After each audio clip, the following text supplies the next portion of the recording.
हाय दोस्तों, अब हम बात करते हैं आपसे एक बहुत ही इम्पोर्टेंट टॉपिक कंजंक्शन पर, जो DSSB के लिए बहुत ज़रूरी है। तो मैं आपका स्वागत करता हूँ यूपीएससी सरशाह यूपीएससी में। आप लोग चैनल को लाइक करिए, सब्सक्राइब करिए प्लीज़, और हम आगे बढ़ते हैं। लेक्चर 11 लेकर के हम आपके लिए आए हैं। ये लेक्चर 11 होगा और कंजंक्शन का पार्ट्स ऑफ स्पीच चल रहा है अभी, जिसमें नाउन, प्रोनाउन, वर्ब, एडवर्ब सब पढ़ा दिया हूँ। अब उसी क्रम में कंजंक्शन का पार्ट शुरू होने वाला है आपका।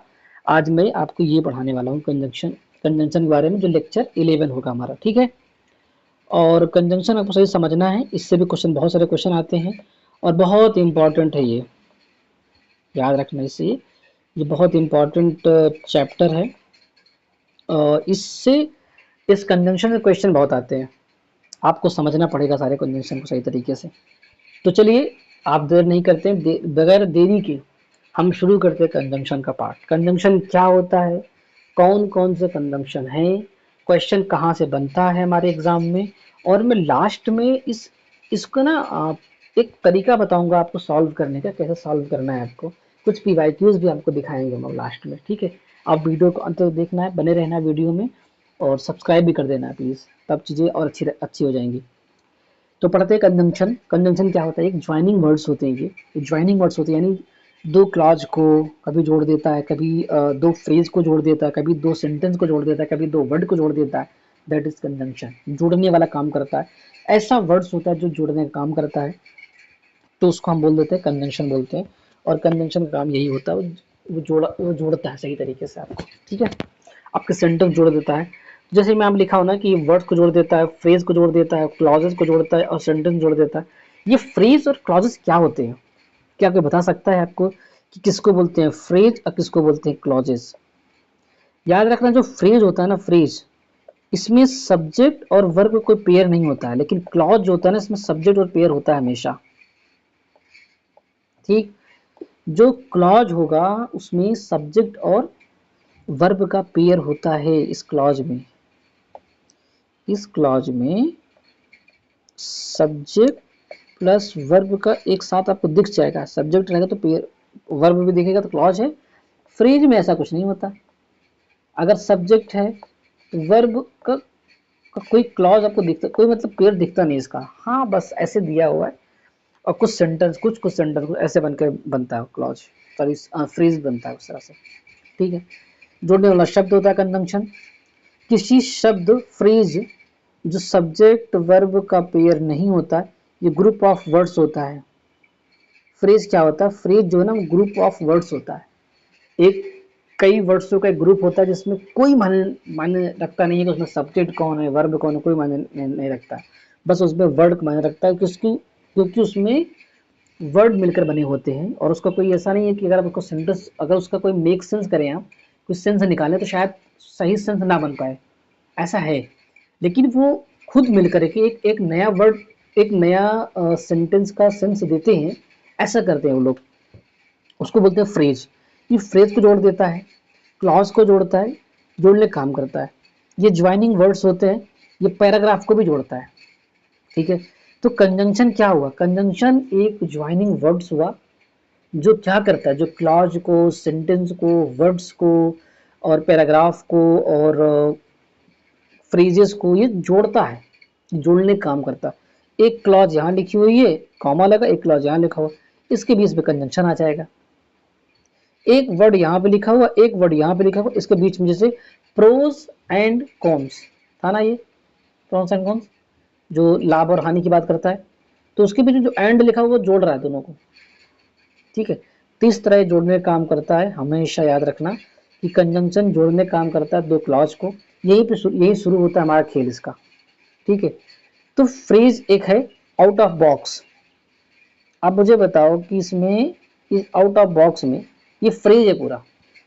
ये कोई सब्जेक्ट दिख रहा है आपको, कोई वर्ब दिख रहा है आपको, नहीं पता। In the room, good girl, ये सब सेंटेंस है, वर्ड से बने हुए हैं, ठीक है। क्लॉज बोलते हैं उपवाक्य को जो सब्जेक्ट और वर्ब का पेयर होता है। फ्रेज बोलते हैं सब्जेक्ट और वर्ब का पेयर नहीं होता है। आपको इतना ध्यान रखना है, फ्रेज मतलब सब्जेक्ट वर्ब का, ये फ्रेज ही है, ठीक है। कॉमा जो है ना, वो भी कंजंक्शन होता है। कॉमा जो है वो भी कंजंक्शन होता है। कैसे? I am having an urgent piece of work, ये जो कॉमा लग गया है ये काम कर रहा है, कॉमा कंजंक्शन का काम कर रहा है। I can't take class today, उनको आने में बहुत बहुत अर्जेंट काम लग गया है, इसलिए वो आज क्लास नहीं ले सकते। ठीक है, ये ऐसे डे बना देते, अब सही है। ये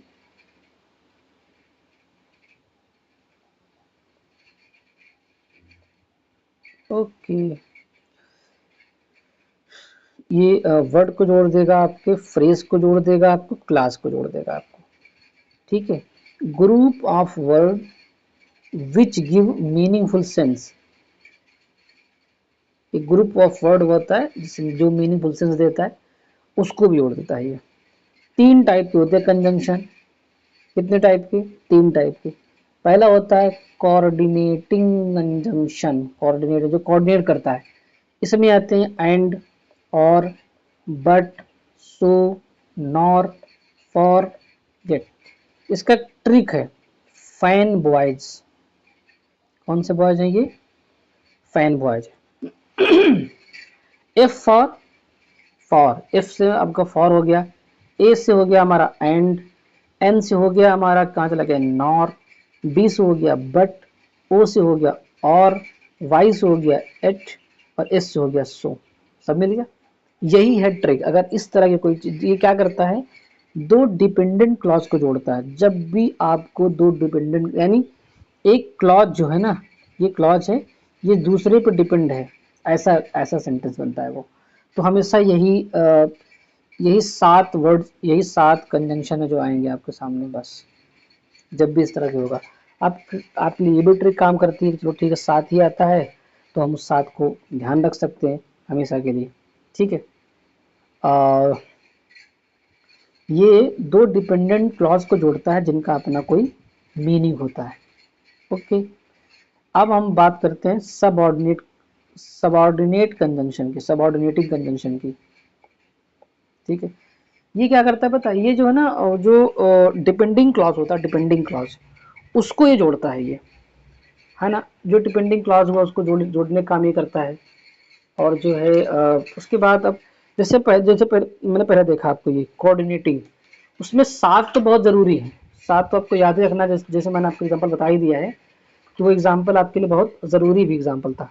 ठीक है, लेकिन इसमें क्या करता है, जो उसमें ये डिपेंडिंग क्लॉज जोड़ता है, इसमें क्या रहता है, इसमें जो ये डिपेंडेंट क्लॉज है ना, वो इंडिपेंडेंट क्लॉज को जोड़ता है। किसको? इंडिपेंडेंट क्लॉज को जोड़ता है। इंडिपेंडेंट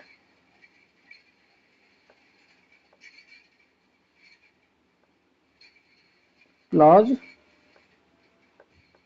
को, एक मिनट से सही लिखते हैं इसको।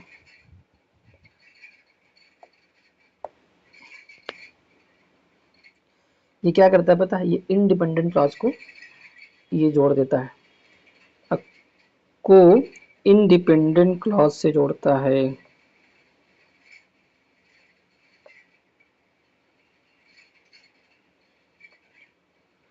इंडिपेंडेंट क्लॉज से जोड़ता है।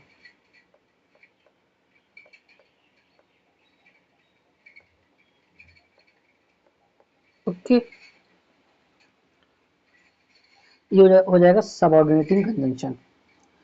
आगे देखते हैं, आगे एक दूसरा भी होगा, एक और भी है, से जोड़ते हैं, यहाँ पे लिखा होगा। ठीक है, उसके बाद है कोरिलेटिव कंजंक्शन।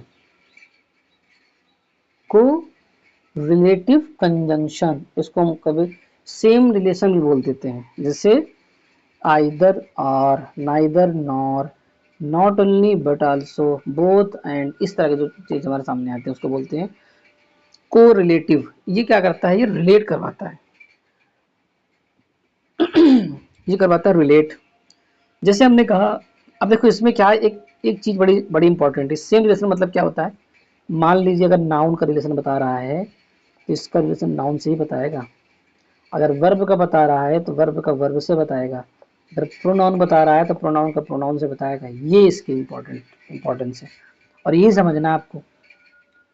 एग्जाम्पल जैसे हम ये बोल रहे हैं कि कह रहा कि Rohit not only speaks English but also French. अब देखिए इसमें क्या है, ये नॉट ओनली कहाँ लगेगा, नॉट ओनली क्या अगर स्पीक्स पहले लगेगा, मान लीजिए जैसे नॉट ओनली स्पीक्स है यहाँ लगा हुआ, तो ये तो वर्ब हो गया। अब मुझे वर्ब के बाद ही, वर्ब के पहले बट ऑल्सो चाहिए था, लेकिन यहाँ पे नाउन है, तो हम क्या करेंगे, इस नाउन वाले को चेंज करेंगे हम, कि हम इसको लेकर के आएंगे स्पीक्स से पहले, क्योंकि ये इंग्लिश नाउन है तो ये नॉट ओनली आ जाएगा इसके पहले, इंग्लिश के पहले आ जाएगा नॉट ओनली। तो Rohit speaks not only English but also French, ऐसे करके होगा। सेम चीज को रिलेट करना है, यदि नॉट ओनली के बाद नाउन है तो बट आल्सो के बाद भी नाउन होगा, ये आपको याद रखना है, बस आपका काम हो गया। पक्का बता रहा हूं आपको, एक काम हो जाएगा। राइट पेयर ऑफ कंजंक्शन देखते हैं कि अगर दो लिखा हुआ तो आप एट लगा सकते हो या तो आप कॉमा लगा सकते हो, यद्यपि फिर भी ऐसे करके। ऑल दो लिखा हुआ है तो आप एट लगा सकते हो या इसको लगा सकते हो, इसको आप तो ऐसे भी कर सकते हो ना, दो या ऑल दो के बाद आप एट या कॉमा लगा सकते हो, जैसे हम यहाँ लिख देते हैं एट या कॉमा लगा सकते हो ऐसे करके, ठीक। नो सूनर है तो देन आएगा, जैसे ही वैसे ही, हार्डली, स्कारसली, डॉट डॉट और भी रहेंगे, वेन आता है इनका, मुश्किल से की, हार्डली मतलब मुश्किल से, ऐसा सेंटेंस बनेगा, मुश्किल से हुआ, मुश्किल से हमने काम किया कि वो काम पूरा हो गया, ऐसे करके सेंटेंस आते हैं, ठीक है। देखते हैं आगे। अच्छा और भी सेंटेंस है यहाँ, और भी मतलब वर्ड है। ये आइज जो है ना, और ये आइज, ये हमेशा पॉजिटिव डिग्री में आता है, किसमें आता है, ये हमेशा पॉजिटिव डिग्री में आता है। सो है और ये एज है, इसके बीच में पॉजिटिव डिग्री आएगा। ये लिस्ट है, लिस्ट से बनता है तो शुड आता है, ऐसा ना हो कि, ऐसा ना हो वरना, ये इसका बात होती है, लिस्ट शुड। अगर ये वाला टू है तो इसका मतलब ये वाला टू आएगा। सो दैट होता है, बिटवीन, ये तो बहुत पहले पढ़ चुका हूँ, बिटवीन और एंड को देख चुका था पहले ही, हमने हम लोगों ने देखे थे उसको, बिटवीन और एंड। आपको पता है बोथ का भी, बोथ और एंड होता है, आइदर और, वेयर इवर जहाँ कहीं भी, वेन इवर जब कभी भी, वेन आता है, अनटिल हो सकता है, अनलेस हो सकता है, वेयर हो सकता है, ये सब, नॉट ओनली बट आल्सो हो सकता है, व्हाइल हो सकता है। उसके बाद आप देखें द सेम दैट, सेम के साथ द सेम के साथ दैट आता है, वेदर के साथ और आता है हमेशा, सच के साथ दैट आता है, ना कि दैन आता है, ये याद रखना हमेशा से, उसको याद रखना है आपको। और फ्रॉम के साथ टू आता है, आपको ये भी बहुत पहले पढ़ चुके थे। ये जो बिटवीन है ये वाला, और जो फ्रॉम है ये वाला, हमने बहुत पहले देखा था, इसको मैं फिर से लिख दे रहा हूँ कि अगर आपके सेंटेंस में बिटवीन आ रहा है तो उसके साथ आएगा एंड, और अगर फ्रॉम आ रहा है तो उसके साथ आएगा टू, ठीक। ये सही है इस तरह से। तो इस तरह से मैंने आपको दिखाया कि ये जो कंजंक्शन है वो कौन कौन से, कितने तरह के कंजंक्शन, थ्री टाइप के कंजंक्शन होते हैं, आपको मैं फिर दिखा देता हूँ। पहला होता है कोऑर्डिनेटिंग कंजंक्शन, जिसमें केवल 7 होते हैं। उसके बाद दूसरा होता है सबऑर्डिनेटिंग कंजंक्शन, जिसमें कुछ तो होते हैं लेकिन क्या बोलते हैं उसको, ज़रूरी होता है कि समझना उसको, ठीक है। तीसरा होता है कोरिलेटिव कंजंक्शन होता है, जिसमें भी आइदर है, मतलब रिलेट करना होता है उसमें, एक दूसरे के साथ कैसे रिलेट हो रहा है, not only but also, either or, neither nor, ऐसा करके आता है वो। दो या आल दो करके एट से जुड़ता है।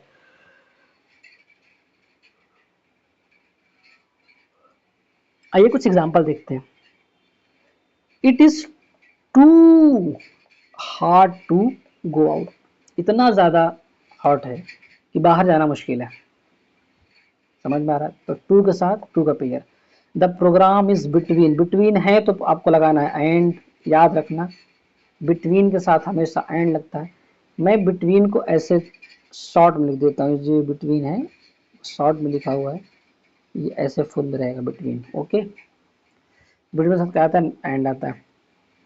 ये दो है, दो, यद्यपि you work hard you failed, तुमने काम किया फिर भी, आप यहाँ पे जो है एड भी कर सकते हो, यद्यपि तुमने मेहनत किया था फिर भी फेल हो गए, तो इसका मतलब होता है फिर भी।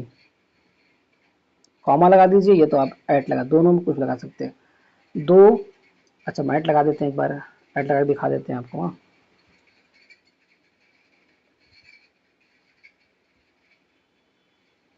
अरे यार, दो, यू वर्क हार्ड, अब कॉमा नहीं आएगा, येट यू फेल्ड, ठीक, यू फेल्ड, ऐसे करके बन जाता है। शी इज द सेम का क्या, के द सेम, द सेम अगर आए दैट आएगा, the same girl that met me in the market, she is the same girl that met me in the market, एक लड़की थी, वही लड़की है जो कि मुझसे, ये दैट का मतलब जो कि मुझसे मार्केट में मिली थी, ये वही लड़की है। अब आता है दो या ऑल दो, इसके साथ हमेशा येट लगाओ या तो कॉमा लगाओ, आपको पता है। He respects his wife, she does not respects him, कह रहा है कि यद्यपि कि वह अपनी वाइफ की बहुत रिस्पेक्ट करता है, और ले फिर भी जो उसकी वाइफ है वो उसका रिस्पेक्ट नहीं करती है। भाई ये तो पर्सनल टॉक है और इसको आप बाहर नहीं कर सकते हो, ये सुप्रीम कोर्ट गाइडलाइन भी है कि आप इसको बाहर नहीं कर सकते, जो पर्सनल टॉक होता है हस्बैंड वाइफ के बीच में। तो रिस्पेक्ट करता है, आपको कहना है कि हाँ वाइफ भी रिस्पेक्ट करती है, खैर it's a jogging not for taking. Rupa is as intelligent as, as के साथ एज आता है।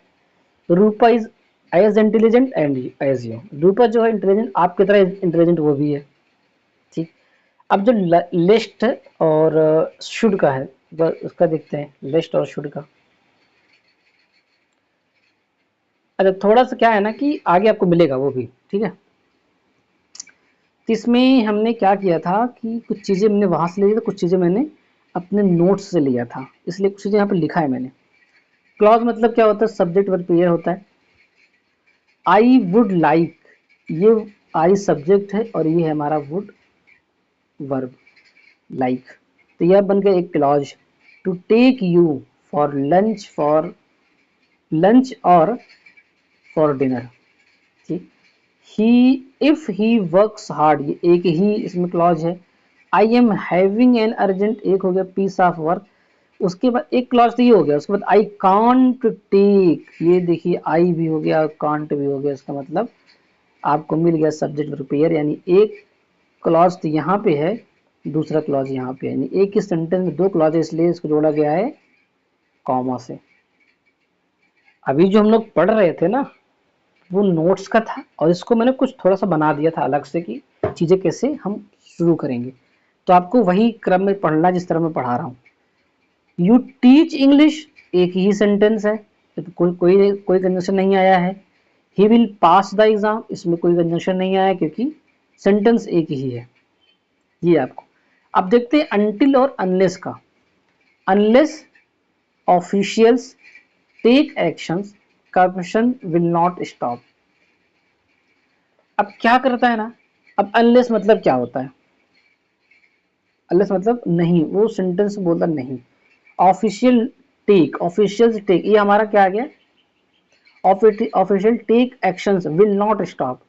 अनलेस, अगर ये अनलेस आता है ना तो उस सेंटेंस में कभी भी आ, आ, कभी भी जो है नॉट नहीं आएगा, ठीक है। अनलेस के साथ।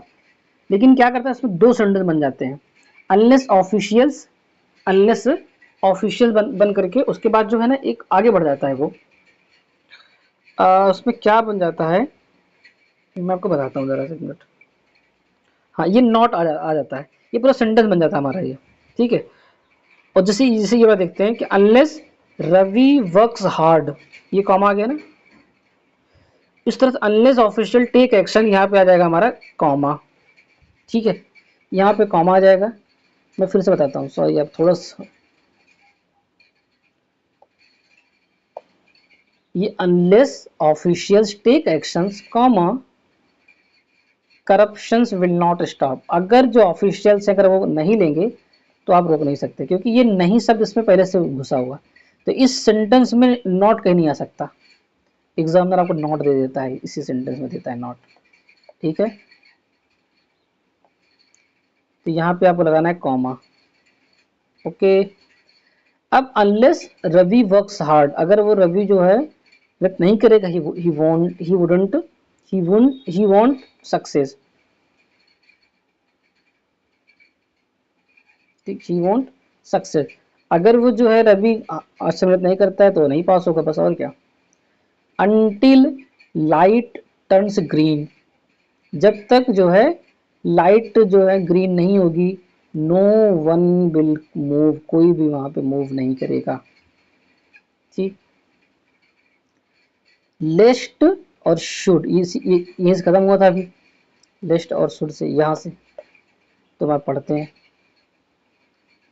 ऐसा ना हो जाए कि क्या, रन फास्ट कॉमा लेस्ट यू, वो में लगा देगा, should not miss your train, ये लिस्ट लगा हुआ है ना, तो लिस्ट लगा हुआ है तो इसका मतलब इस सेंटेंस में नॉट नहीं आएगा, तो आप यहाँ पे नॉट काटोगे और लिस्ट लगा हुआ तो यहाँ पे शुड आएगा, ना कि मे आएगा। ऐसा ना हो जाए कि, रन फास्ट तेज दौड़ो, लिस्ट यू शुड, ऐसा ना हो कि मिस योर ट्रेन, तो अपना ट्रेन मिस कर दो, ठीक। वर्क हार्ड, करो मेहनत अच्छे तरीके से, अब यहाँ पे वुड लगेगा, नॉट लगेगा, फेल लगेगा या शुड लगेगा, तो आपको पता है कॉमा लगा दिया मैंने, ठीक है। तो कॉमा के बाद अब यहाँ पे लगाना पड़ेगा आपको लिस्ट, ठीक, वुड नहीं आएगा, नॉट नहीं आएगा और शुड आएगा, लिस्ट शुड। अब लिस्ट शुड साथ साथ नहीं आता है कभी भी, लिस्ट शुड साथ साथ, क्योंकि इसके बीच में सब्जेक्ट आता है और सब्जेक्ट यहाँ पे है नहीं, इसलिए लिस्ट भी नहीं आएगा। क्या आपको ये बात समझ में आई कि लिस्ट भी नहीं आ सकता इसमें, ठीक। इसलिए वुड ना आएगा, ना तो नॉट, ये बल्कि शुड फेल आ जाएगा, क्योंकि यहाँ कोई सब्जेक्ट होगा। अब तुम्हारे, क्योंकि यू के बारे में कह रहा है ना, तो यू हमेशा यही होगा। अरे यार ये सही लिख नहीं रहा,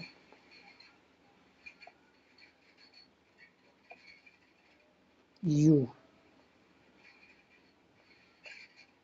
ठीक है, लेकिन यू लिखा नहीं गया है, लिखा जाता भी नहीं है। आगे, the teacher said to the students, एक सेंटेंस, यानी एक एग्जाम में कैसे पूछता है, ये पी वाई क्यू है, यानी प्रीवियस ईयर क्वेश्चन ऐसे बनता है, go through the notes as many times as possible, ये हो जाएगा दो, B sentence, lest you would fail, ये तीसरा हो जाएगा, और not improvement, no error, sorry no error. तो अब ये लिस्ट है, लिस्ट के साथ हमेशा वुड आता है, सॉरी शुड आता है, तो हमने शुड लगा दिया यहाँ पे, वुड नहीं आता, वुड काट देंगे हम, बस हो गया। यू सब्जेक्ट है, ये भी ए भी सही है, बी भी सही है, गलती कहाँ पे, सी में गलती थी तो हमने सी निकाल लिया, ठीक। सिंस, बिकॉज या एज, तीन, सिंस, बिकॉज, एज, ये भी जोड़ने काम करते हैं, ये सभी रीजन बताने वाले कंजंक्शन होते हैं, इनके साथ सो देयरफॉर या दस नहीं आता है, लेकिन क्या करता है, सिंस के साथ वो सो लगा देगा, सिंस साथ कभी देयरफॉर लगा देता है, कभी 10 लगा देता है। बिकॉज है तो कभी सो देयरफॉर 10 लगा देता है, कभी एज लिखा होगा उसके साथ भी ये सो लिख देता है, 10 लिख देता है, देयरफॉर लिख देता है। बस आपको यही समझना है कि कहाँ पे क्या होना चाहिए। सिंस क्या आ गया, सिंस आ गया ना, since Puneet does not exercise therefore he is not fit. आपको देयरफॉर लगाने की जरूरत है ही नहीं, ऐसे सिंस लिखो, सिंस के बाद आप तुरंत शुरू Puneet does not exercise he is not fit, क्योंकि सिंस बता रहा है मुझे कि आपको नहीं लगाना है कुछ भी। बिकॉज कॉमा लगा सकते हो यहाँ पे, because he did not work hard, क्योंकि उसने काम नहीं किया मेहनत से, ही सो ही फेल्ड, सो नहीं होगा बल्कि ही फेल्ड हो जाएगा। इसको ऐसे ले सकते हैं, he failed because he did not work hard, ऐसे लिख सकते हैं इसको हम सीधा करके। आइज आ गया ना, तो आइज के साथ भी कुछ नहीं आने वाला है, याद रखिए। शी वॉज इल, सो नहीं आएगा, सो भाई सो नहीं आना चाहिए। She couldn't attend the meeting, इस तरह ये सही हो जाएगा हमारा, क्योंकि सो काट देंगे हम। फिर यहाँ पे आ गया एज, इज, एज शी, ये वाला सही है। वेरी ब्यूटीफुल, सो ये गलत हो गया, बी वाला गलत हो गया, यानी जो इसका ऑप्शन हो जाएगा वो बी गलत हो जाएगा। बाकी एवरी बॉय लाइक्स हर, ये सी भी सही है, नॉट ओनली, इसका कोई मतलब ही नहीं है इसका। तो ए और सी सही है, बाकी बी इसमें गलत है। अब बिकॉज आ गया, because he has been ill, एकदम सही, ये वाला सही। फॉर अ मंथ, सो आ गया, तो बी में आ गया क्या, सो, इसका मतलब ये सो नहीं होना चाहिए बिकॉज के बाद। Does not come to the office, ये भी सही है, नॉट आपको मिल गया, तो आपको ये मिल गया कि सो नहीं होना चाहिए, ठीक, बाकी सब सही है। अब हम जो है यहाँ शुरू करते हैं। ये इफ, ये इवन दो, और ये इवन इफ, ये तीन वर्ड है। इफ कब होता है, इसका मतलब होता है यदि, और इवन दो और इवन इफ का मतलब होता है के बावजूद, ठीक है। तो कंडीशन बताता है इफ, और इवन दो कंप्लीट एक्शन बताता है, और इवन इफ जो है ना वो क्या बताता है, इनकम्प्लीट बताता है, इनकम्प्लीट एक्शन बताता है, ठीक है। अबे यार, इनकम्प्लीट एक्शन बताता है कौन, इवन इफ, यानी ये कंडीशन बताएगा, एक कंप्लीट बताएगा और इनकम्प्लीट बताएगा even if. If, even though और इवन इफ कितना सिमिलर चीज़ें होती हैं, बस इसीलिए क्वेश्चन खूब घुमा के पूछता है और हम लोग को परेशान करता है, बच्चों को परेशान करता है जो एग्ज़ाम देने जाते हैं। इसलिए बहुत ज़रूरी है इसको समझना सही तरीके से कि कहाँ पे इफ़ लगेगा, कहाँ पे इवन दो लगेगा, कहाँ पे इवन इफ लगता है। अब एग्जाम्पल देखते हैं इसका कि ही डोनेटेड सम मनी, उसने कुछ मनी को डोनेट किया, इवन दो लगा है ही इज पुअर, क्योंकि वो गरीब है फिर भी उन्होंने को उसने डोनेट कर दिया है, इसका मतलब यहाँ पे काम तो कंप्लीट हो चुका है। तो आप वहाँ पे इवन दो लगा दीजिए, कोई फर्क नहीं पड़ेगा, अच्छा है। कह रहा है कि आई विल टीच यू, मैं आपको पढ़ाऊंगा, इफ लगा दे, क्यों, क्योंकि you are ready to work hard, ये अगर तुम अच्छा मेहनत करने वाले हो, अगर तुम कठिन मेहनत करने वाले हो तब हम आपको पढ़ाएंगे, इसलिए लग गया यहाँ पे if. I will teach you if you are ready to work hard, इसको ऐसे बोल सकते हैं, if you are ready to work hard comma I will teach you, ऐसा भी इसको लिख सकते हैं, क्योंकि कंडीशन बता रहा है, जब कंडीशन की बात आएगी तो आप तुरंत समझ जाना। अभी बताते हैं हम आपको कि इवन दो और इवन इफ कौन सा सेंटेंस, कौन सा टेंस में आता है, ये अभी दिखाते हैं हम आपको। शी चीट्स मी, उसने मुझे चीट्स करती है, even if I trust her, मैं उस पर विश्वास करता हूँ। अब इसमें ऐसा कोई एक्शन है जो पूरा नहीं हो रहा है, इनकम्प्लीट है, बस वो चीट्स करती है मुझ पर और मैं उस पर विश्वास करता हूँ, इसमें कोई भी कंप्लीट नहीं होता, तो हमने लगा दिया यहाँ पे इवन इफ लगा दिया। लेकिन शी चीटेड मी, उसने चीटेड किया है, कर दिया, कंफर्म हो गया, तो इवन दो लगा देना। आई ट्रस्ट, तब भी मैं उस पर ट्रस्ट करता हूँ। ठीक है, कुछ लोग होते हैं ये पास्ट इंडेफिनिट में हुआ है इसलिए, और यहाँ पे एक प्रेजेंट इंडेफिनिट में हुआ था, ये देखो। तो ये जो इनकम्प्लीट होता है ना, ये प्रेजेंट में होता है, प्रेजेंट में, और ये होता है पास्ट में। अभी मैंने आपको टेंस नहीं पढ़ाया है, टेंस पढ़ाएंगे तब देखना कैसे मजा आएगा उसमें, टेंस में। He will donate some money, कुछ डोनेट किया है, even if he is poor, वो गरीब होने के बावजूद भी उसने कुछ मनी को डोनेट किया है। क्या ये कंप्लीट हुआ? नहीं, करीब करीब है, और तब भी वो कर रहा है।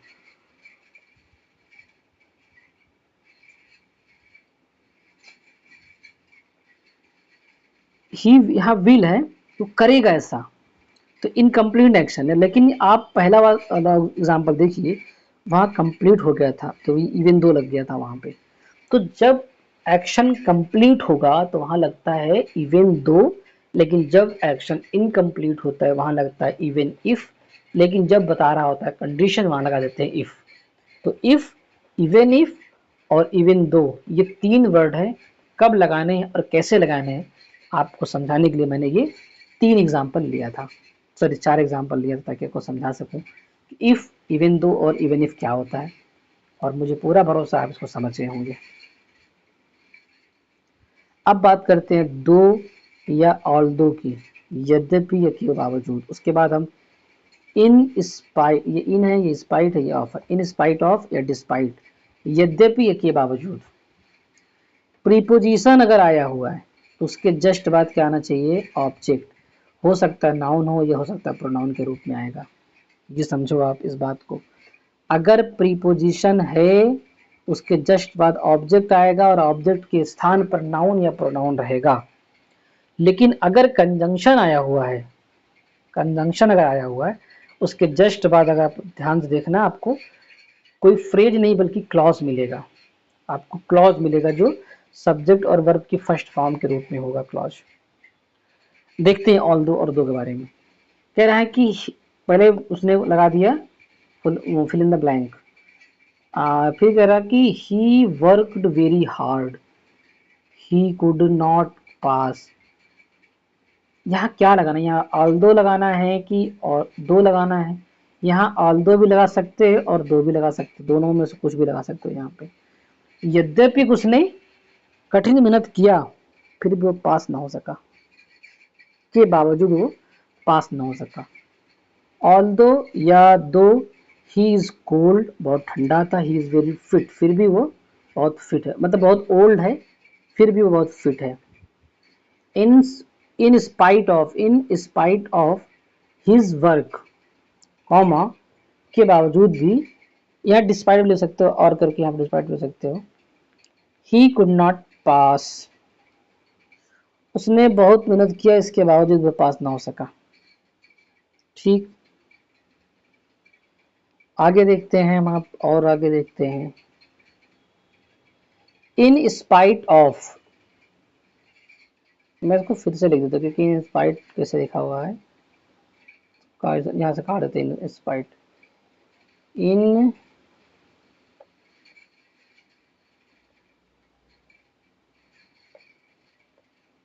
Spite of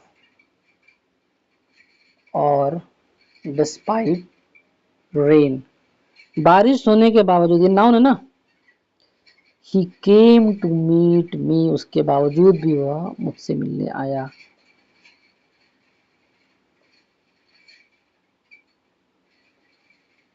okay, in spite of के बावजूद, बारिश होने के बावजूद, ये नाउन, रेन नाउन है, ये नाउन के पहले आता है ये, और ये जोड़ भी रहा है, यहाँ कॉमा लगा हुआ है, एक ये वाला एक ये वाला, दो जोड़ दिए। ऑल्दो कर सकते हो या दो भी अकेले कर सकते हो, ठीक है, ऑल्दो या दो। इट वॉज, कॉमा लगा पहले यहाँ पे, इट वॉज रेनिंग, अच्छा नहीं सॉरी कॉमा नहीं लगेगा यहाँ पे। Although it was raining he came to meet me, यद्यपि की बहुत बारिश हो रही थी फिर भी वह मुझसे मिलने आया, के बावजूद वह मुझसे मिलने आया। आप देखिए इफ या वेदर, ये तो वेदर मौसम वाला है, और ये दैट। इफ लगाओ, वेदर लगाओ या दैट लगाओ, क्या आएगा? अगर इफ और वेदर है तो इसका मतलब इनश्योरिटी है और अनसर्टेनिटी की बात कर रहा है, लेकिन दैट है तो सर्टेन चीजें श्योर है। अगर कोई चीज श्योर है तो आप लगा देना दैट, अगर कोई चीज इनश्योर है और अनसर्टेनिटी है, अनसर्टेनिटी है उस पर, तो आप इफ या वेदर का इस्तेमाल करेंगे। आई नो, मैं जानता हूँ, दैट लगाया, इसका मतलब कोई बात सर्टेन हो चुकी है। ही विल हेल्प मी, वो मेरी सहायता करेगा। ये श्योर है वो, मैं आई नो, मैं जानता हूँ इस बात को, ये मुझे पहले से पता है, इसका मतलब श्योर, तभी तो ऐसा कह रहा है। I know that he will not help me, मैं जानता हूँ वो मेरी सहायता नहीं करेगा, ये भी श्योर है, कोई उसको दिक्कत नहीं हो रही है, वो जानता है, श्योर है। आई हैव फ्यू डाउट्स, मुझे कुछ डाउट्स है थोड़े बहुत। वेदर ही विल हेल्प, कि मुझे मेरी सहायता करेगा या नहीं करेगा, लेकिन ये फ्यू जो है ना, थोड़ा सा ही डाउट है उसको, इसलिए इसमें श्योर है वो।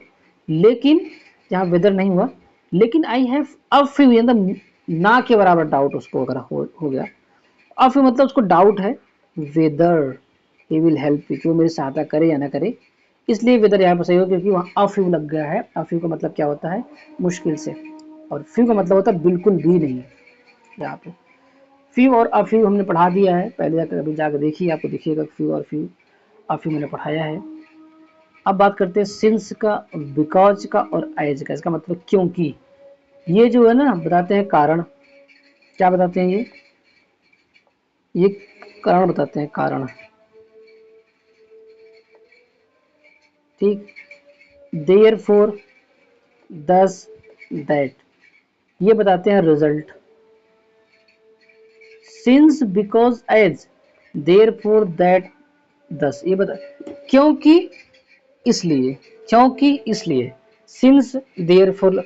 अब सिंस, बिकॉज और एज कुछ भी यूज कर सकते हैं, इसी तरह से देयर फोर, दैट और दस में कुछ आप यूज कर सकते हो, ये कहना चाह रहा है ये, ठीक है। इसका एग्जाम्पल अभी शायद दिया नहीं है, मैं देखता हूँ बाद में कहीं दिखता है तो मैं दिखाऊंगा आपको। सिंस, बिकॉज, एज कारण बताता है।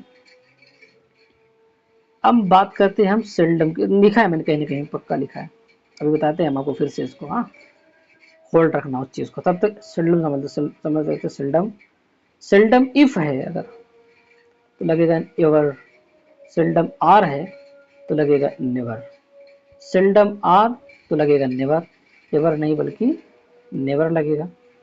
हैव यू ट्राइड योर, ये ए वाला हो जाएगा, ये सेंटेंस बी वाला हो जाएगा, ये सेंटेंस सी वाला हो जाएगा, और डी वाला क्या है?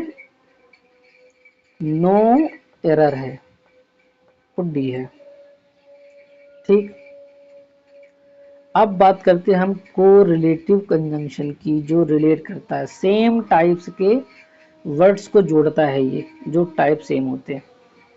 आइदर और, neither nor, not only but also, both और एंड, इस बोथ के साथ एंड आता है, ठीक है।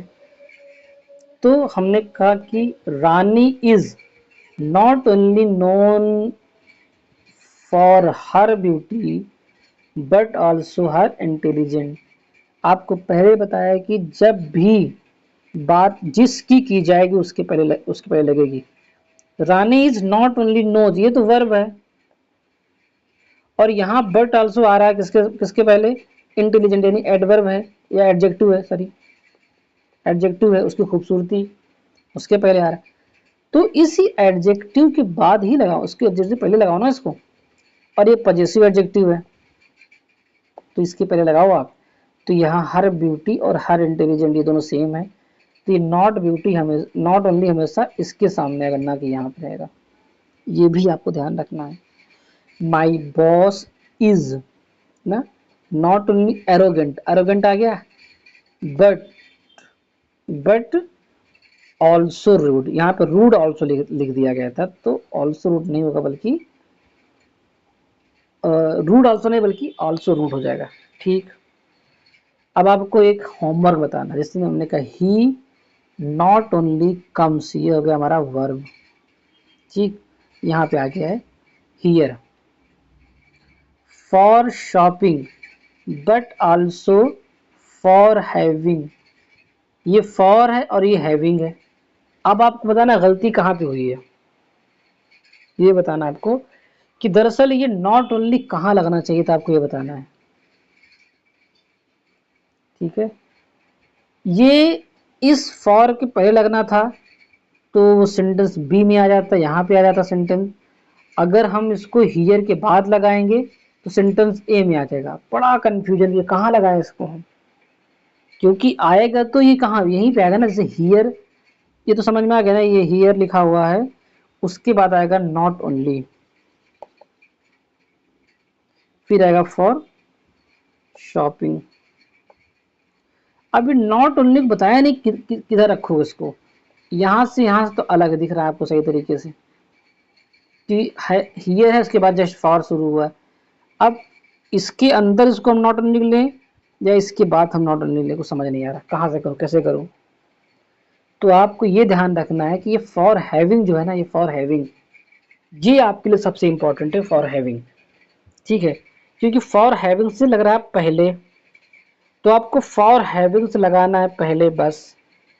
ये हियर के बाद कुछ और भी सेंटेंस आ सकता है, इसलिए आपको वहां नहीं जाना है, आपको इसके पास ही आना है। इसलिए यहाँ पे लगेगा नॉट ओनली, यानी यहाँ पे लगेगा नॉट ओनली यहाँ। तो सेंटेंस हमारा बी वाला जो ऑप्शन होगा वो हमारा करेक्ट होगा, और सेंटेंस वाला गड़बड़ रहेगा क्योंकि इसी में इसको उठा करके मुझे यहाँ पे लाना है। एक बात तो ये हो गई, लेकिन वो कह रहा है कि गलत कौन सा है।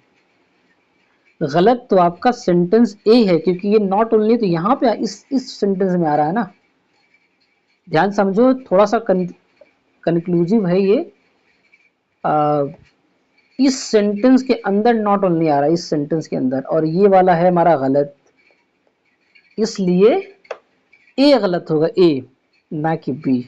तो इसमें हम गलत करेंगे ए, और फॉर शॉपिंग पर लगाएंगे, और अगर लगाना होगा मुझे तब हम लगाएंगे फॉर शॉपिंग के पहले। ठीक है, the extremely beautiful sales girls, not only, ये सी है और ये बी है, तो गलत आपका है ए में। तो आपका ऑप्शन ए सही होगा, क्योंकि ए में गलती है। आपको समझना बहुत सही तरीके से, बहुत कन्फ्यूजन होता है, लोग समझ नहीं पाते इस चीज़ को, कैसे सॉल्व करना है इसको, ये समझना मुश्किल हो जाता है। तीसरा देखते हैं, mister Naveen Patnaik not only stopped, ये वर्ब है ना, ये आगे हमारा पहला सेंटेंस। फिर हमने लिखा कि comes here but also going, तो यहाँ कमिंग लिखा हुआ, coming, going to any place. But also कहाँ लिखा, गोइंग के बाद, तो इसका मतलब ये नॉट ओनली कहाँ पे आएगा, इसके पास आएगा, नॉट ओनली के पास आएगा, तो ये बी में चला जाएगा। लेकिन बी, लेकिन पूछ रहा है गलत कौन सा है, गलत हमारा ए हो जाएगा, क्योंकि इस वाले सेंटेंस में गलती है, इस सेंटेंस में गलती है और वो ए है, ये नॉट ओनली हमको यहाँ लिखना था। ओके, फिर यहाँ which is related to his past tragedy, ऐसे करके। मनी नॉट ओनली सेटिस्फाइज, ये ये ए है। फिर द बेसिक फिजिकल नीड्स,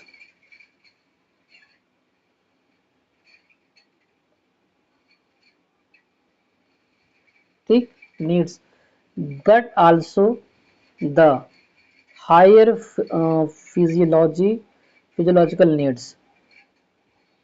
आप ये देखना बट आल्सो कहाँ का, बट आल्सो लगा है द यानी आर्टिकल के बाद, तो ये आर्टिकल यहाँ पे है, इसके पहले लगेगा हमारा नॉट ओनली लगेगा। ठीक, क्या लग जाएगा, नॉट ओनली। तो इसका क्या मतलब, इसका मतलब वो हमारा सेंटेंस कौन सा गलत है, वो ये गलत है, क्योंकि नॉट ओनली यहाँ अंदर डाल दिया उसने। आपको समझ में आएगा नॉट ओनली बट आल्सो कहाँ लगेगा। इसी तरह से आइदर आर नाइदर नार भी ऐसे ही लगता है। ठीक, आप कुछ इन्वर्जन देखते हो, बहुत इंपॉर्टेंट है क्वेश्चन, बहुत पूछता है इन्वर्जन से भी, और आप समझिए कि डी ट्रिपल एस भी तो इसके पीछे पड़ जाता है एकदम से पूछने के लिए। Hardly, rarely, barely, seldom, no sooner, not only, scarcely, इन सब वर्ड से शुरुआत होती है इस सेंटेंस की। याद रखना, अगर हार्डली लिखा हुआ है तो हमेशा इसके बाद जो है ये वर्ब आती है, हेल्पिंग वर्ब से शुरू होता है। Hardly, he had come put off the bus, when, then नहीं रहेगा यहाँ पे, ये भी बड़ा जरूरी समझना है, इसके साथ हमेशा वेन आता है। ठीक है, the bomb exploded and shattered the bus into pieces. अगर हार्डली आया तो हार्डली के बाद जो है जस्ट ये नोजन बनता है ये, और इसके लिए हैड ही इस्तेमाल होता है, हैड ही, ना कि ही हैड। और उसके बाद जब सेंटेंस जोड़ा जाता है तो वेन से जुड़ता है, वेन से। ठीक, एडवर्स मतलब होता है विपरीत या एडवर्सेशन, एडवर्सेटिव कंजंक्शन की बात करता है, एडवर्सेटिव कंजंक्शन की बात बता रहा है। रिजल्ट जो है हमेशा विपरीत आता है इसका, और सेंटेंस होता है दो, ऑल दो, even though, while, yet, still, whereas, however, nonetheless और nevertheless, but, notwithstanding, even if. ठीक है, ये सब आते हैं हमारे सामने। जब ये वर्ड कंजंक्शन का काम करते हैं तो जो दो क्लॉज को जोड़ते हैं, ऐसा होने पर एक क्लॉज पॉजिटिव का सेंस देगा और दूसरा क्लॉज हमेशा नेगेटिव का सेंस देगा। उसमें नॉट रहे या ना रहे, लेकिन आपको सेंस देगा उस चीज का। ये आपके लिए समझना बहुत जरूरी है, उसका सेंस देता है वो। ठीक है, तो ये होता है हमारा एडवर्सेटिव कंजंक्शन होता है वो। ठीक है, एडवर्सेटिव कंजंक्शन होता है। हिज होमलेस, ये क्लॉज 1 हो जाएगा। वॉज नॉट कंप्लीट, अब इसमें तो लगा नहीं है हमारा। His homework was not complete but the teacher did not say anything. अब देखिए इसमें क्या है, his homework was not complete, एक होमवर्क जो कंप्लीट नहीं हुआ, लेकिन the teacher did not say anything, लेकिन टीचर ने कुछ नहीं कहा। इसमें भी निगेटिव, इसमें भी निगेटिव, इससे कोई मतलब नहीं है, क्योंकि हमारा सेंटेंस में ये सब चीज देखना है। जैसे बट आ गया ना, ये but the teacher did not say anything, कोई दिक्कत नहीं, सेंटेंस एकदम सही है। She had deceived me many times still I trust him. ये धोखा वाला है, कुछ स्पेलिंग मिस हुआ है इसके, चीट करना, धोखा वाला। उसने मुझे बहुत बार धोखा दिया है, इसके बाद भी मैंने, तो ये जो धोखा दिया वो निगेटिव वर्ड होता है, निगेटिव सेंस दे रहा है कि उसके बाद मैं उस पर ट्रस्ट करता हूँ। हर है ना, ये शी है तो यहाँ पे हर आएगा, उसके बाद भी ट्रस्ट करता हूँ उसको। और एक क्लॉज ये, दूसरा क्लॉज ये, इसलिए स्टिल से जोड़ा गया है वो। शी चीटेड मी, वो मुझसे चीट करती है, इसके बावजूद आई बिलीव हर। क्या लगेगा यहाँ पे, एंड आएगा, सो आएगा, बिकॉज आएगा, ना तो ये ना तो ये ना तो ये, बल्कि आप नेवरदलेस लगा सकते हो, नेवरदलेस लगा सकते हो, येट, बस, थ्रो, आल्दो, और हाउएवर, स्टिल, व्हाइल, वेयर, कुछ भी लगा सकते हो उसके बाद। ठीक है, और एक ऐसे ही आपके सामने एक दूसरा वर्ड, वो इवन इफ वाला था, एक एग्जांपल मैं आपको बताता हूँ। यहाँ पे इवन दो और इवन इफ क्या लगा सकते हैं यहाँ पे।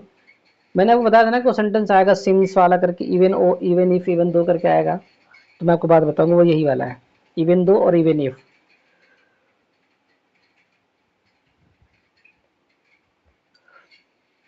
ही was cheated, he continues to believe her, यद्यपि कि वो मुझसे चीट करता है, फिर भी मैं उससे विश्वास करता हूँ।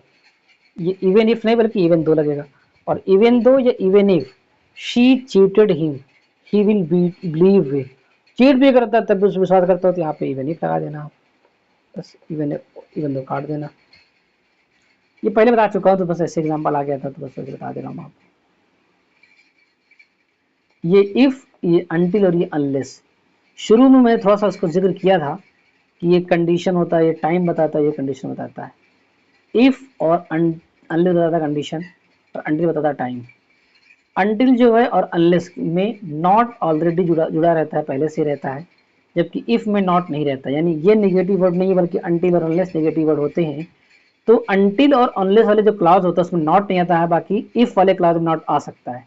ठीक है, अगर जैसे इफ है, जिसमें नॉट आ सकता है, इफ यू वर्क्स, हालांकि है नहीं, इफ यू वर्क्स, काम करते हो, यू विल अर्न, तब तुम पैसा कमाओगे। इफ यू डजंट वर्क, ये बिल्कुल सही, क्योंकि यहाँ डजंट आ सकता है, इफ है वह। अगर अनलेस लिखा हुआ तो इसमें नॉट नहीं आएगा, ई वर्क का, तो यू विल नॉट। दूसरे वाले में आ सकता है, पहले क्लॉज में नहीं आ सकता है नॉट, लेकिन दूसरे क्लॉज में नॉट आ सकता है। You will earn provided your work, यहाँ प्रोवाइड लग गया है, तो ये उधर से प्रोवाइडेड का काम करेगा। प्रायः इफ वाली क्लॉज फ्यूचर टेंस में नहीं रहती है, लेकिन इफ अगर डाउट के साथ हो कि सेंस में आए तो फ्यूचर टेंस में भी आ सकता है। ले भाई, अगर इफ जो है डाउट के सेंस में आ रहा है तो फ्यूचर में भी है। जैसे आई डोंट नो, मैं नहीं जानता, if he will help me, ठीक है। वैसा सिंपली नहीं होता, लेकिन अगर ये आई डोंट नो अगर ना लिखा होता, अगर आई नो लिखा होता तो यहाँ इफ के बाद यहाँ पे विल नहीं होता पक्का। ये इफ है, ये वेदर है, और ये दैट है। जो इफ वेदर है वो डाउट बताता है, और जो दैट है वो अनसर्टेनिटी बताता है। आई नो दैट, मैं अभी कंफर्म हो गया ना, आई नो मैं जानता हूँ, दैट यहाँ पे लग जाएगा, फिर वेदर नहीं होगा। ही विल मी, मैं जानता हूँ ही विल मीट मी, ऐसे लिखो।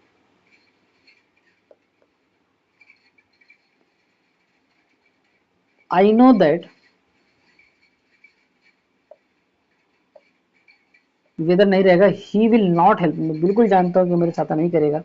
फिर कह रहा I have few doubts that, मुझे कुछ डाउट है, weather he will help me, वो मेरी सहायता करेगा, सहायता, लेकिन मुझे थोड़ा डाउट है।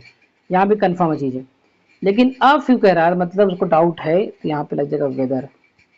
अब फ्यू के साथ वेदर आता है, ही विल हेल्प मी। मैं इसको पढ़ा दी, इसलिए मैं थोड़ा जल्दी चला गया। ये मैं कह रहा था आपसे कि जो सिंस है, जो बिकॉज है, जो एज है, इधर जो सो है, जो देयरफॉर है, जो दस है, इसकी मैं बात कर रहा था ना, कि मैं आपको पहले बता दिया था इसको। उसके बाद मैंने आपसे कहा था कि ये चीज़ आएगा क्योंकि और इसलिए।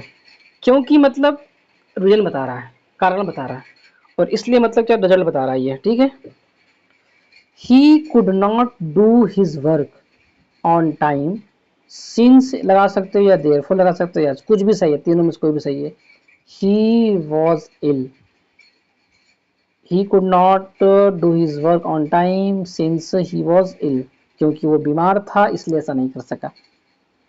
ये है क्योंकि और ये है इसलिए, ठीक। लेकिन अगर सिंस शुरू हुआ होता तो शुरू होगा अगर सिंस होता तो सो देयर फोर दैट, ये कुछ हमारे सामने ये सब आता जोड़ने के लिए। She ate some fast food last night, so इसलिए therefore thus she fell ill, इसलिए वो बीमार पड़ गई। जब कारण बताना होगा तो हमेशा यूज करना आप उन तीनों को।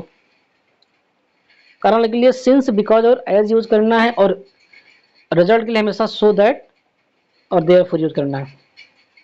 तो ये रिजल्ट बना क्या है, शी फेल इल, वो बीमार पड़ गई। लेकिन कारण क्या था, क्योंकि उसने फास्ट फूड खाया था, ये कारण था। शी फेल इल, वो गिर गई।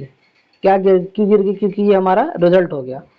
लेकिन कारण बता रहा, अब सिंस लगाओ या बिकॉज लगाओ या एज लगाओ, she ate some fast food, क्योंकि उसने कुछ फास्ट फूड खा लिया था, ये कारण है।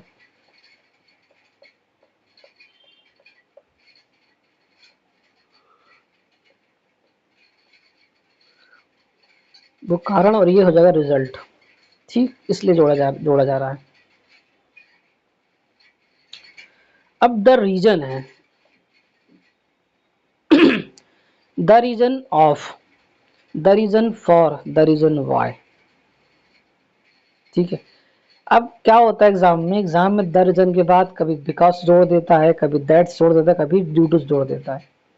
द रीजन, ये रीजन है क्योंकि ड्यू टू ऐसा, ड्यू टू ऐसा, इस तरह जोड़ देता है वो।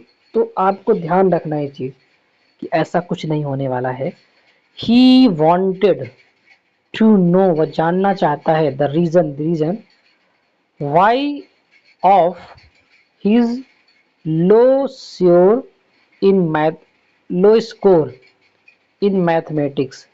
यहाँ वाई आएगा, ये ऑफ आएगा, वाई तो नहीं आएगा, यहाँ पे ऑफ आएगा। वो एग्जाम में ऐसे पूछता, आपको वाई लिख के दे देगा, आपको ऑफ लगाना होगा। प्लीज आप समझिए इस बात को।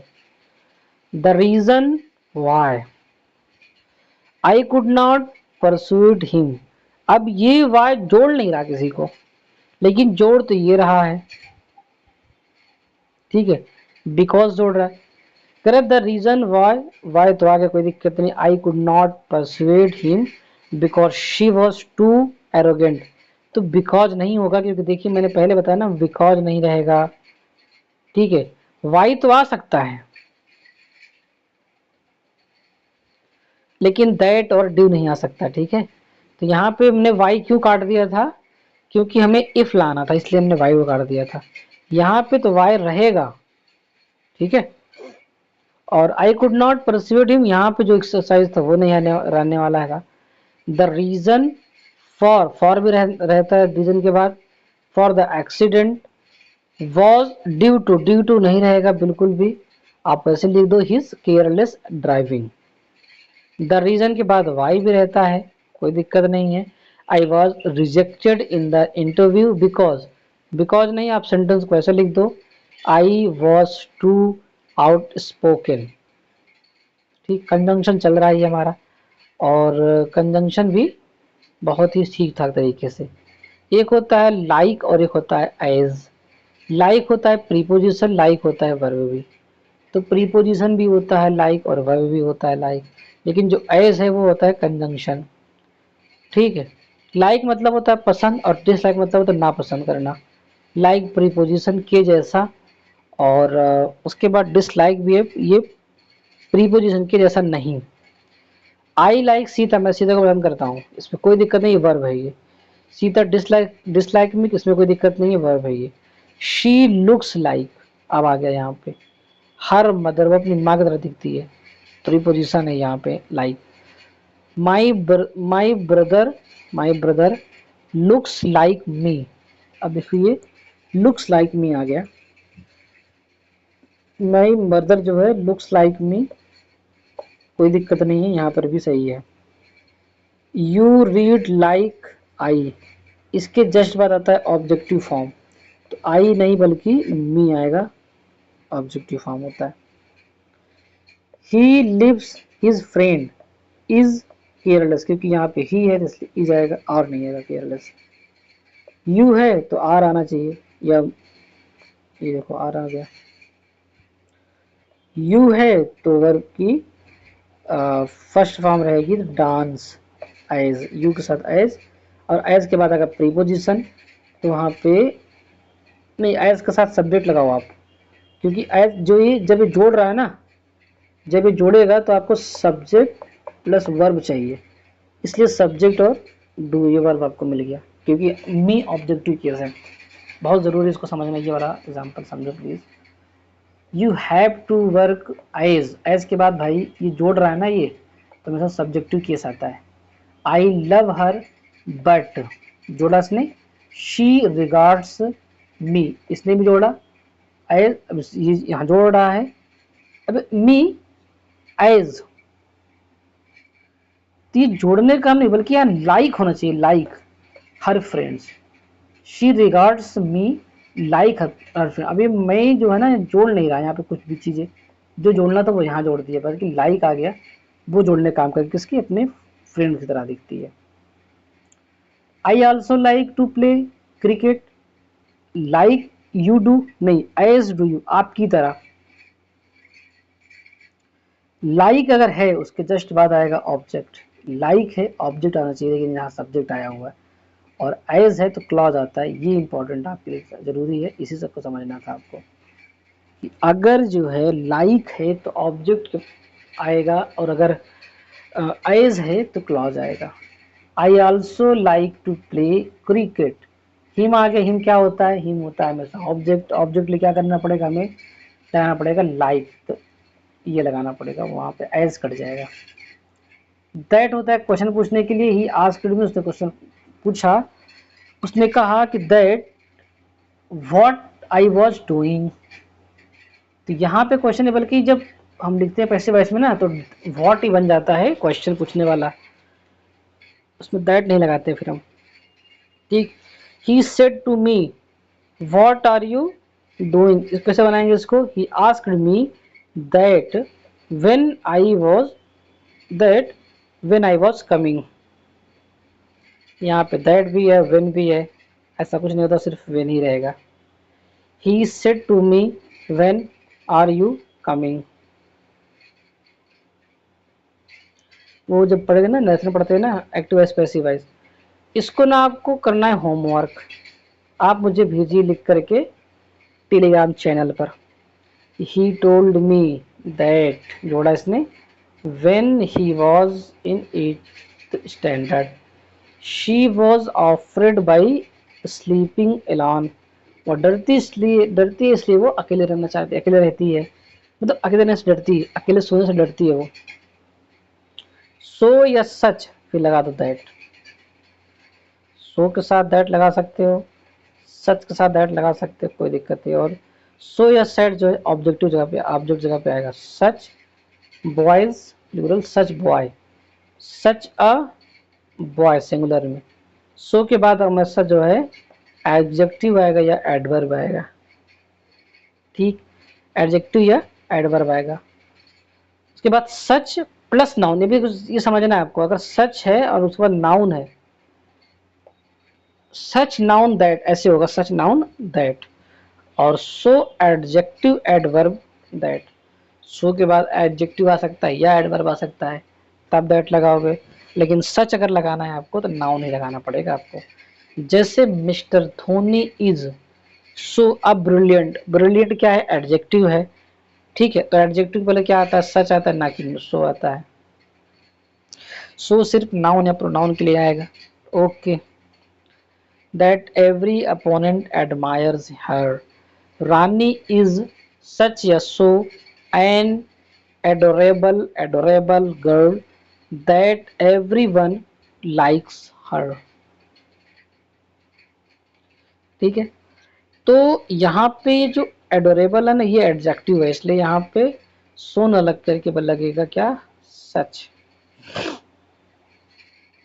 Sorry, M S Dhoni is so या such brilliant that everybody admires him. कि अगर ब्रिलियंट है कौन, एम एस धोनी, वहां लगा दो सो, ना कि सच। शी इज सो या सच, सो आ गया ना आपको। देखो सो अगर आया तो यहाँ पे हो जाएगा, ये एडजेक्टिव है। दैट एवरीवन लाइक्स हर, ऐसे। शी सैंग विथ, सो रहेगा या सच रहेगा, she sang with such a person that the audience were mesmerised. She sang with so yes such a person that he audience were memorized। ये जो सच a person है ये noun है, ये noun आ गया। तो नाउन के पहले हमेशा सच आएगा, ना कि सो आएगा। अच्छा यहाँ देख ले, अब बताओ एडोरेबल क्या आता है, एडजेक्टिव है, एडजेक्टिव पहले क्या है? सच नहीं आएगा भाई। एडोरेबल अब बेबी। अच्छा, इस एडोरेबल के बाद अगर मान लीजिए एडजेक्टिव, इसके बाद एडवर्ब आना चाहिए था, ये तो नाउन आ गया, इसलिए यहाँ पे सच लग गया है। ये समझना बहुत जरूरी है भाई, ये वाला अंतर। ये एडजेक्टिव बाद एडवर्ब भी आना चाहिए था, उसके बाद आता है, तो नहीं आता फिर नाउन। लेकिन नाउन आ गया तो फिर आपको तुरंत लगाना पड़ेगा क्या, नाउन आते हैं तो सच सच लगाना है।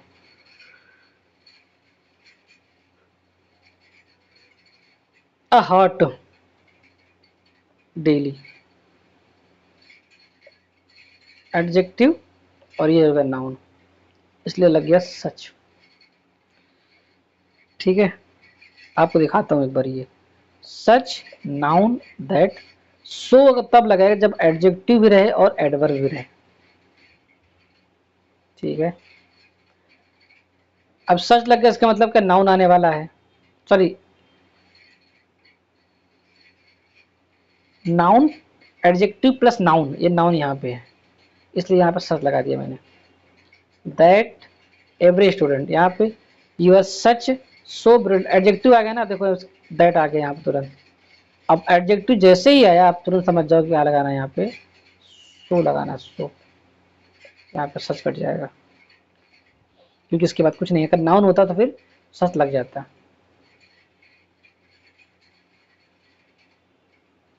ठीक, तो मैंने आपको कंजंक्शन वाला पार्ट पूरा कर दिया है, यानी आज आपका पार्ट्स ऑफ स्पीच जो है ना हो गया कंप्लीट। पार्ट्स ऑफ स्पीच हो गया।